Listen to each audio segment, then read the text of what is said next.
Hey you, thanks for joining me on this episode of Librarians and Unicorns, Demystifying the Editing Process.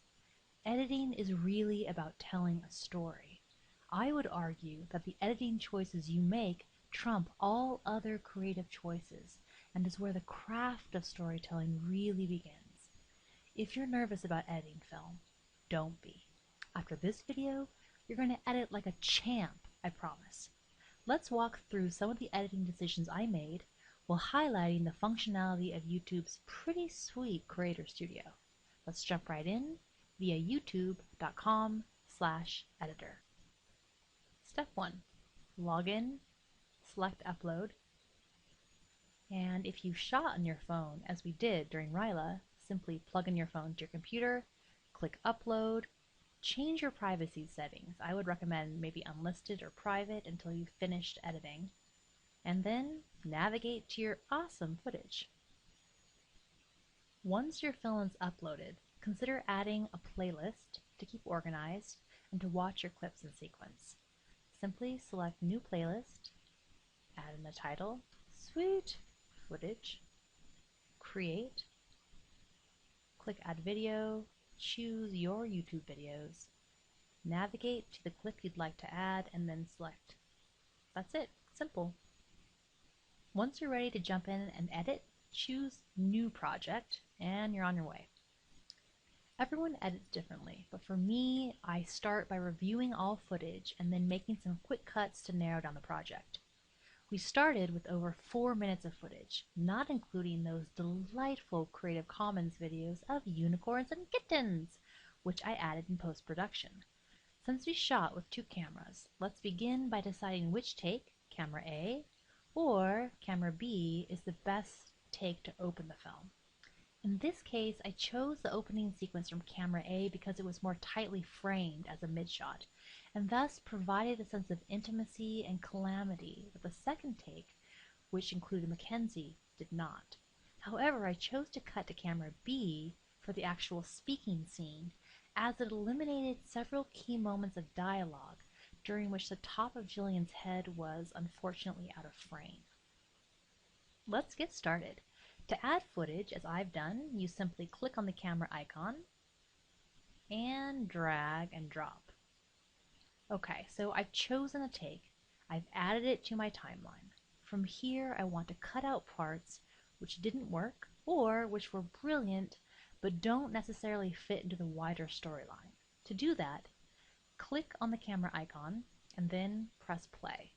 When you reach the spot you wish to cut, press the scissor icon. This will split the clip at the point where you wish to edit.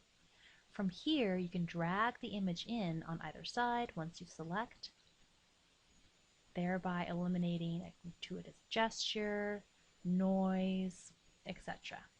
Perfect. To eliminate unwanted footage, simply highlight and delete. It's very satisfying. To heighten drama and lengthen the amount of time where we had usable footage featuring just Jillian, I wanted to slow down her initial shot and include some subtitles to illuminate her distress, identify the issue for viewers, her car breaking down, and kind of tie in the old-timey theme that I selected. So let's go ahead and highlight the clip. We're going to select slow motion. You can choose from a range. I kept it 2. Let's go ahead and add in some text. Make sure that you click enable text and say, "Oh no, my car." Sweet. From here, I shortened the take quite a bit, choosing to include the Creative Commons footage of the animated car to contextualize the story of Jillian on her way to the interview and to create a sense of lighthearted urgency. To find CC footage, simply click on that camera icon and then use keyword searching, browse for relevant and hopefully funny content. Keep in mind that the funnier you are, the more you interrupt the process by which viewers often drift off. Okay, back to our shot of Jillian. I'm going to add in a transition. by clicking on the camera icon and choosing the bow tie. I like the crossfade. It's nice and simple. I'm going to drag and drop. From here, I'm going to include some text to further illuminate the focus of the film.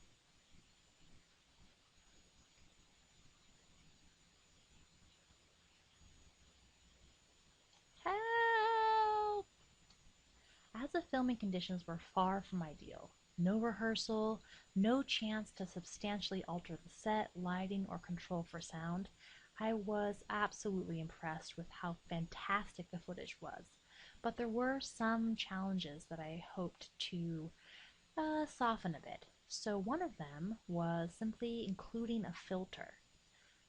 This worked to my advantage when one of the scenes included a bit of a crew member in the frame. So choosing the Super 8 footage, the Super 8mm filter, provided just enough coverage to nicely illuminate that. In addition, the kind of tone of the film, the color tone of the film, warmed up quite a bit, which was nice.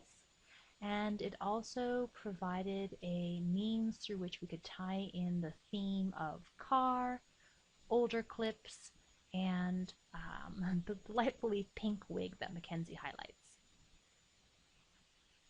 Music is another awesome way you can add ambience quickly to your film. A rather staid informational tutorial can be lightened up in a jiffy by adding in, oh, I don't know, clicking on the music, and then genre, alternative and punk. How about some classical, or dance and electronic? It's awesome, it's simple, and it's all Creative Commons. Initially, I chose a score for the speaking parts. However, I ultimately chose to include Creative Commons footage with music in lieu of a score to highlight the actor's creative work, and because I felt including both was too distracting. And that's a wrap for your intro to editing. There are a ton of ways you can play with these features, but I hope this video has helped demonstrate how useful, fun, and easy YouTube's editing suite can be. Keep creating.